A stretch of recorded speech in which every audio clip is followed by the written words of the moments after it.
ఎలానగా అతడి ప్రతిఫలముగా కలుగు బహుమానం ముందు దృష్టి ఉంచినట్టున్నాడు. అంటే దేవుడే నాకు బహుమానం వాళ్ళు తప్ప ఇవన్నీ నాకు బహుమానాలు కాదనుకుంటున్నాడు.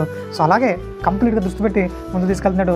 అంటే మనం కూడా మనం చేసే ప్రతి అడుగులో కూడా నా దేవుడు సంతోషిస్తున్నాడా లేదా, ఈ పని వల్ల నా దేవుడు గెలుస్తాడా గెలవడా, అంటే మనం ఏ పని చేసినా ఆ పని చూస్తున్నాడు, దేవుడు కూడా చూస్తున్నాడు.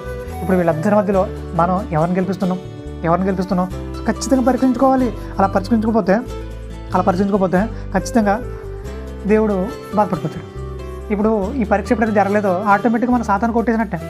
మనం పరీక్ష చేస్తున్నామా, ఇది దేవుని పని, ఇది అపవాది పని, ఇది దేవుడు మనకి బలపరుస్తున్న పని, దేవుడు మనకి ఇది బలపరచట్లేదు అంటే దేవుడు దీనికి ఆమోదించట్లేదు. మనకు అర్థమైపోతుంది. చాలామంది అంటారు దేవుని చిత్తం అంటే ఏంటి బ్రదర్ అని అంటారు.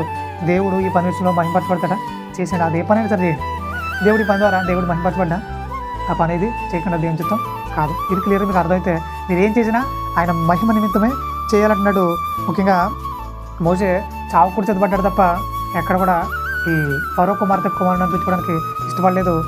చాలా ఇబ్బంది పడ్డాడు, చాలా ప్రయాసపడ్డాడు, కానీ దేవుని పని కోసం నమ్మకంగా నిలబడ్డాడు. సో అలా నిలబడే పదంలో మనందరం కూడా ముందు కొనసాగాలి. ఎలాంటి పరిస్థితుల్లో దేవుడిని అవమానపరిచేదంగా మనం ఉండకూడదు.